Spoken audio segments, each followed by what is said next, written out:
Hi friends, இந்த மாதிரி ஒரு வாட்டி லெமன் சாதம் ட்ரை பண்ணி பாருங்க. சும்மா அல்டிமேட்டா இருக்கும். பேன்ல 4 ஸ்பூன் அளவுக்கு நல்லெண்ணெய், 1 ஸ்பூன் கடுகுளுந்தம் பருப்பு, 1 கொத்து கருவேப்பிலை, 4 காஞ்ச மிளகாய் சேர்த்து தாளிச்சுக்கலாம். அதுக்கப்புறமா 2 ஸ்பூன் கடலைப்பருப்பு, 1 ஸ்பூன் வேர்க்கல்லையும் சேர்த்து எல்லாம் நல்லா மொறுமொறுன்னு ஆகட்டும். ஒரு 1/4 டீஸ்பூன் அளவுக்கு பெருங்காயத்தூள், 1/4 டீஸ்பூன் மஞ்சத்தூள் சேர்த்திக்கலாம். மஞ்சத்தூள் பெருங்காயத்தூளோட பச்சை வாசனை போனதும் நம்ம அடுப்பை ஆஃப் பண்ணிக்கலாம். இன்னொரு குட்டி பேன்ல ஒரு 1/4 டீஸ்பூன் வெந்தயம், 2 காஞ்ச மிளகாய் சேர்த்து வறுத்து ஒரு சின்ன உரல்ல போட்டு இடிச்சு வச்சுக்கலாம். ஆஃப் பண்ணதுக்கு அப்புறமா லெமன் ஜூஸ் சேர்த்துங்க. அப்பதான் அந்த டேஸ்ட் வந்து ரொம்பவே நல்லா இருக்கும்.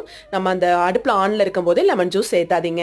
லெமன் ஜூஸ் சேர்த்திட்டு நம்ம நுணுக்கி வச்ச வெந்தய மிளகாவையும் சேர்த்திட்டு தேவையான அளவுக்கு சால்ட் சேர்த்திட்டு நம்ம ஆற வச்சிருக்க சாதத்தை சேர்த்தி நல்லா பெரட்டிட்டோம்னா ரொம்பவே ஒரு டிஃப்ரெண்ட் டேஸ்ட்ல லெமன் சாதம் ரெடி. கண்டிப்பா இதை நீங்க லஞ்ச் பாக்ஸ் ரெசிபியாவும் ட்ரை பண்ணலாம். ட்ரை பண்ணிட்டு எப்படி இருந்துச்சுன்னு சொல்லுங்க. நெக்ஸ்ட் இதே மாதிரி ஒரு சூப்பரான வெரைட்டி ரைஸோட உங்களை வந்து பாக்குறேன். நம்ம சேனலை ஃபர்ஸ்ட் டைம் பாக்குறவங்களா இருந்தா கண்டிப்பா சப்ஸ்கிரைப் பண்ணி சப்போர்ட் பண்ணுங்க.